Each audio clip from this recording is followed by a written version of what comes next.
दुनिया की उलझनों और रोजमर्रा की चुनौतियों के बीच कभी कभी मन में यह सवाल आता है कि क्या इससे पार पाने का कोई रास्ता है। आज हम एक ऐसे ही प्राचीन संवाद की गहराई में उतरेंगे जो इसी सवाल का जवाब देता है। और ये संवाद गरुड़ पुराण से है और दो महादेवताओं रुद्र यानी शिव और हरि यानी विष्णु के बीच हो रहा है। तो मंच तैयार है। भगवान रुद्र जो खुद एक परम देवता हैं, वो भगवान विष्णु से पूछ रहे हैं। हाँ, और पूछ क्या रहे हैं कि ये जो संसार सागर है, जीवन का ये मुश्किल समंदर, इसे पार कैसे किया जाए। तो हमारे पास स्रोत है गरुड़ पुराण के पूर्व खंड का अध्याय 31। और हमारा मकसद सिर्फ कहानी सुनना नहीं है, बल्कि इस प्राचीन विष्णु पूजा की विधि को चरण दर चरण समझना है। बिल्कुल ठीक वैसे ही जैसे इसका वर्णन किया गया है। चलिए शुरू करते हैं। तो संवाद की शुरुआत होती है एक बहुत ही गहरे सवाल से। भगवान रुद्र पूछते हैं। पहला श्लोक है, रुद्र उवाच भूय एव जगन्नाथ पूजाम कथय मे प्रभो यया तरेयम संसार सागरम ह्यति दुस्तरम। एक मतलब हे जगन्नाथ, हे प्रभु, मुझे फिर से उस पूजा के बारे में बताएं जिससे मैं इस अत्यंत कठिन संसार सागर को पार कर सकूं। यहाँ ये जानना बहुत जरूरी है कि सवाल कौन पूछ रहा है। हाँ, कोई आम इंसान नहीं, स्वयं भगवान शिव। बिल्कुल, जो खुद महादेव हैं, वो एक जिज्ञासु की तरह ज्ञान मांग रहे हैं। इससे पता चलता है कि यह ज्ञान कितना महत्वपूर्ण है। सही बात है।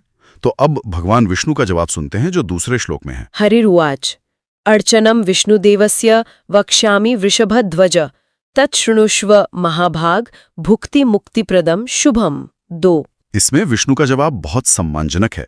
वो शिव को वृषभ ध्वज कहते हैं। हाँ, जिसके ध्वज पर बैल का चिन्ह है। एक दूसरे के लिए गहरा सम्मान है। पर असली बात तो इसके बाद है। वो कहते हैं कि ये पूजा विधि भुक्ति और मुक्ति दोनों देने वाली है। भुक्ति और मुक्ति मतलब सांसारिक सुख भी और आध्यात्मिक मोक्ष भी। ये तो एक बहुत बड़ा विचार है ना, बहुत बड़ा। ज्यादातर आध्यात्मिक रास्ते तो दुनिया को छोड़ने की बात करते हैं। हाँ, ये सब माया है, इसे छोड़ दो। बिल्कुल, लेकिन यहाँ कहा जा रहा है कि आप इसी दुनिया में रहकर इसकी जिम्मेदारियों को निभाते हुए भी मोक्ष पा सकते हैं। ये संतुलन का दर्शन है। तो ये वादा तो बहुत बड़ा है। चलिए देखते हैं कि इस वादे को पूरा करने की प्रक्रिया शुरू कहाँ से होती है। तैयारी के बारे में क्या बताया गया है? तैयारी बहुत व्यवहारिक है। बाहरी दुनिया से शुरू होकर भीतर की ओर जाती है। श्लोक का एक हिस्सा कहता है, कृत्वा स्नानम ततः संध्याम ततो होमम समाचरेत उपविश्यासने शस्तम ततो न्यासम समाचरेत। 3 तो यहाँ 3 मुख्य चरण हैं। पहला है शुद्धि, स्नान, संध्या यानी सुबह शाम की प्रार्थना, और फिर होम मतलब शरीर और अपने आसपास के माहौल को पवित्र करना। हाँ, फिर दूसरा है आसन, एक सही जगह पर एक सही आसन पर बैठना ताकि ध्यान केंद्रित हो सके, एक पवित्र स्थान बनाना। और तीसरा? और फिर आता है तीसरा और सबसे दिलचस्प चरण, न्यास। ये बाहरी पूजा शुरू करने से पहले एक आंतरिक अनुष्ठान है। न्यास, मैंने जो स्रोत में पढ़ा उसके अनुसार इसका मतलब है ईश्वर की पूजा करने से पहले स्वयं को ईश्वर तुल्य बनाने के लिए शरीर पर दिव्य ऊर्जाओं को स्थापित करना। बिल्कुल सही पकड़ा आपने। ये तो पूरी सोच को ही पलट देता है। मैं तो हमेशा सोचता था कि पूजा भक्त और भगवान के बीच की दूरी को कम करने के लिए होती है। और ये कह रहा है कि पहले उस दूरी को खत्म करो। वाह, ये एक गहरा दार्शनिक बयान है। ये कहता है कि ईश्वर कोई बाहरी शक्ति नहीं है जिससे आपको खोजना है, वो आपके भीतर ही है। पूजा से पहले आपको उस आंतरिक दिव्यता को जगाना होगा। तो ये किया कैसे जाता है? मतलब शरीर को मंदिर बनाने की ये प्रक्रिया कैसी है? इसके कई चरण हैं। सबसे पहले है करन्यास, हाथों का न्यास। हाँ, जिसमें आप अपने हाथों पर जो पूजा के मुख्य उपकरण हैं उन पर बीज मंत्रों को स्थापित करते हैं। फिर आता है अंगन्यास, जिसमें शरीर के अलग अलग हिस्सों पर मंत्र स्थापित किए जाते हैं। बिल्कुल, और हर मंत्र का एक प्रतीक है, जैसे दिल, दिमाग और एक सुरक्षा कवच के रूप में छाती। आप इन पर दिव्य ऊर्जा को स्थापित करते हैं। एक तरह का आध्यात्मिक कवच बनाना। सही कहा। और अंत में ओम नमो नारायणाय जैसे मूल मंत्र को पूरे शरीर पर स्थापित किया जाता है। अब भक्त का शरीर पूजा के लिए तैयार है। वो खुद एक चलता फिरता मंदिर बन गया है। ये कमाल है। तो अब तक सारी तैयारी अपने शरीर को एक पवित्र पात्र बनाने की थी। लेकिन एक पवित्र शरीर का क्या फायदा अगर मन इधर उधर भटक रहा हो? बिल्कुल सही सवाल। शरीर तो तैयार हो गया, अब मन की बारी है। अगला कदम है ध्यान। और ग्रंथ इसके लिए एक बहुत ही स्पष्ट और सुंदर छवि देता है ना? हाँ, श्लोक का अंश है, ध्याये देवम हरिम नित्यम शंख चक्र गदाधरम किरीट हार कीयूर कटकैर उपशोभितम। तो ये ध्यान के लिए एक पूरा खाका है। भगवान हरि का रूप, उनके शस्त्र, शंख, चक्र और गदा। और ये सिर्फ हथियार नहीं है, ये शक्ति, समय के चक्र और धर्म के प्रतीक हैं। और फिर उनके आभूषणों का वर्णन है, मुकुट, हार, बाजूबंद। ये छोटे छोटे विवरण उस छवि को और भी जीवंत बना देते हैं। फिर उनके स्वरूप का वर्णन आता है, गहरे बादल जैसा रंग पर करोड़ों सूर्यों का तेज, पीतांबर पहने हुए और छाती पर श्रीवत्स का चिन्ह। ये विरोधाभास बहुत सुंदर है, शांत भी और शक्तिशाली भी एक ही समय में। आज की दुनिया में जहां हमारा ध्यान हर कुछ सेकंड में बट जाता है, इस तरह की एक स्थिर और विस्तृत छवि पर मन को टिकाना, ये एक बहुत शक्तिशाली अभ्यास हो सकता है। और यहाँ एक और सुंदर कदम आता है। इस पूरी छवि की कल्पना करने के बाद अपने ही हृदय कमल में उस देवता को मानसिक रूप से फूल और दूसरी चीजें अर्पित करना। हाँ, मतलब बाहरी दुनिया में कुछ भी करने से पहले पूजा मन के अंदर ही पूरी हो जाती है। तो आंतरिक पूजा पहले होती है। बिल्कुल। जब आप आंतरिक रूप से देवता से जुड़ जाते हैं, तब बाहरी अनुष्ठान का अर्थ और भी गहरा हो जाता है। वो सिर्फ एक रस्म में नहीं रह जाता। ठीक है, तो हमने शरीर को तैयार किया, मन को केंद्रित किया। अब ये सारी आंतरिक ऊर्जा बाहरी दुनिया में कैसे प्रकट होती है? क्या यहीं पर वज्रनाभ मंडल की भूमिका आती है? हाँ, अब अनुष्ठान आंतरिक से बाहरी दुनिया की ओर बढ़ता है।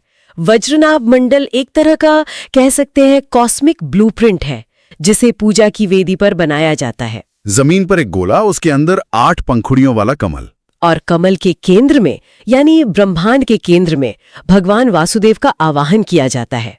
तो ये मंडल एक ब्रह्मांड का नक्शा है, लेकिन इसे सिर्फ बनाया नहीं जा रहा, इसे ऊर्जा से स्थापित किया जा रहा है। दिशाओं में देवताओं को स्थापित करने का क्या मतलब है? बहुत अच्छा सवाल है। ग्रंथ कहता है कि कमल की पंखुड़ियों पर अलग अलग दिशाओं में विष्णु के व्यूह रूपों को स्थापित करो।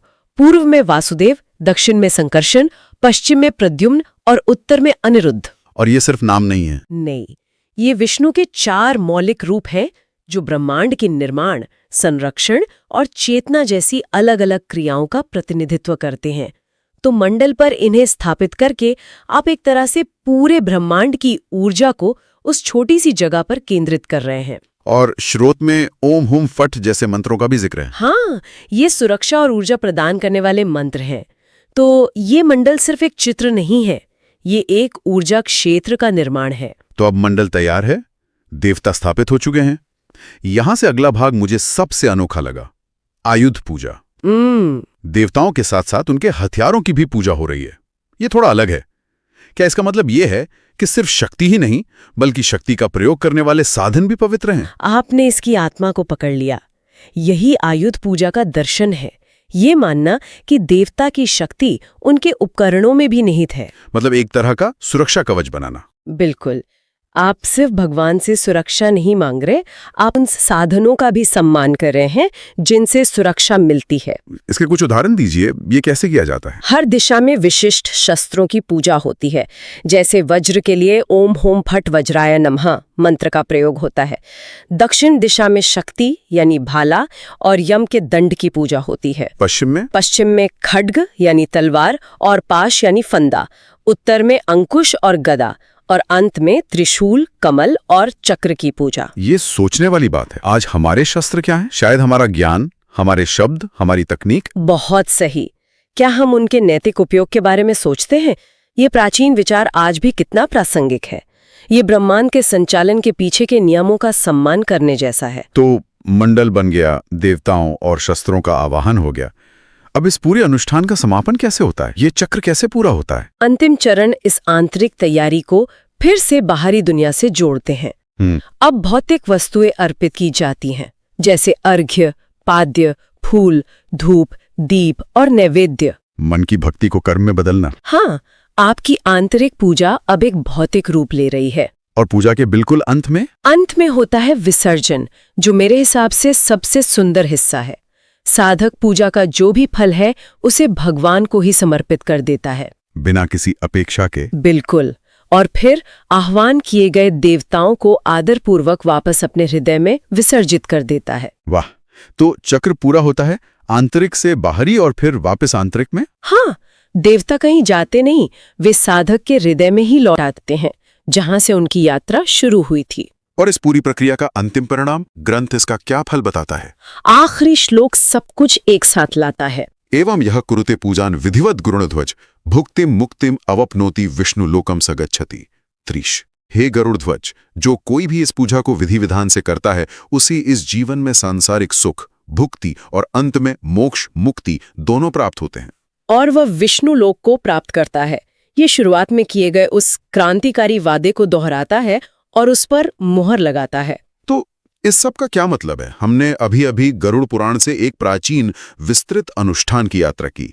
यह बाहरी दुनिया से स्वयं के भीतर और फिर वापस बाहर की एक यात्रा है। इसका मुख्य निष्कर्ष ये है कि ये एक समग्र प्रणाली है।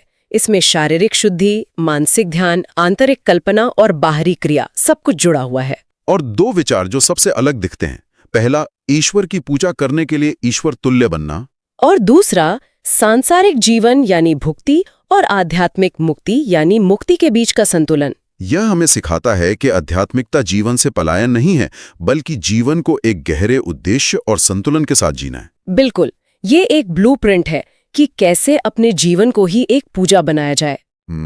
ये ग्रंथ विशिष्ट मंत्रों और चित्रों के साथ एक बहुत ही संरचित मार्ग बताता है। ये सोचने पर मजबूर करता है, आज की दुनिया में जहां ऐसे विस्तृत अनुष्ठान आम नहीं है, लोग ध्यान, जुड़ाव या पूजा के क्षणों के लिए अपने पवित्र स्थान कैसे बनाते हैं और खुद को आंतरिक और बाहरी रूप से कैसे तैयार करते हैं।